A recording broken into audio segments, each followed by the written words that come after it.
नमस्कार। आज मी तुम्हाला सँडविचची चटणी दाखवते। घरच्या घरी कशी करा सँडविचची चटणी ते बघा।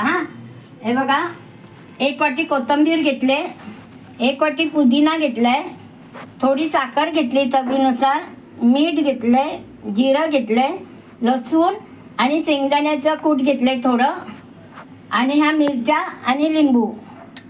बघा कृती। पहिलं काय करायचं, कोथिंबीर टाकते मिक्सरच्या भांड्यात।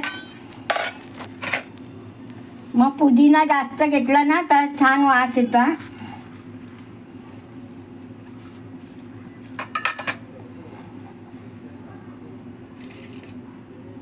या मिरच्या जरा तोडून घ्यायच्या, घेते। बघा, रोज तुम्ही संध्याकाळचा सँडविच करून खाला। बघा, घरच्या घरी सँडविचची चटणी बनवा, मुलांना डब्याला पण होईल। मिरच्या टाकल्या, पुदिना टाकला, कोथिंबीर टाकली। आता जिरं टाकते, लसूण टाकते, मग छान वास येतो आणि मस्त चटणी होते। चवीनुसार मीठ टाकते,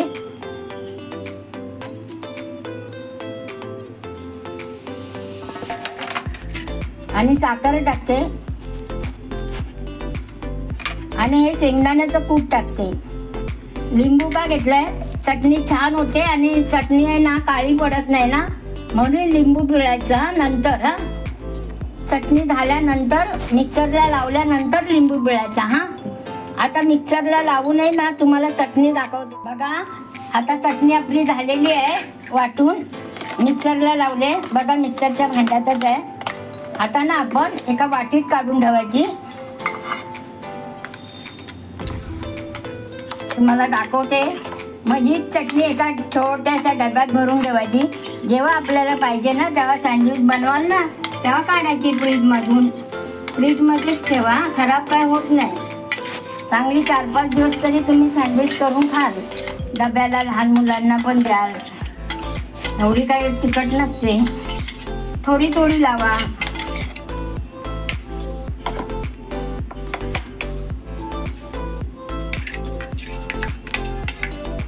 बघा, आपली चटणी तयार झाली।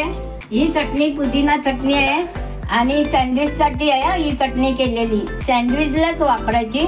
आणि बघा, डब्यात ठेवा, 3-4 दिवस तर चांगली राहते। लिंबू पिळलेलं नंतर आहे ना, हे बघा असा लिंबू पिळायचा। हे बघा दाखवते, म्हणजे ही चटणी काळी पडणार नाही।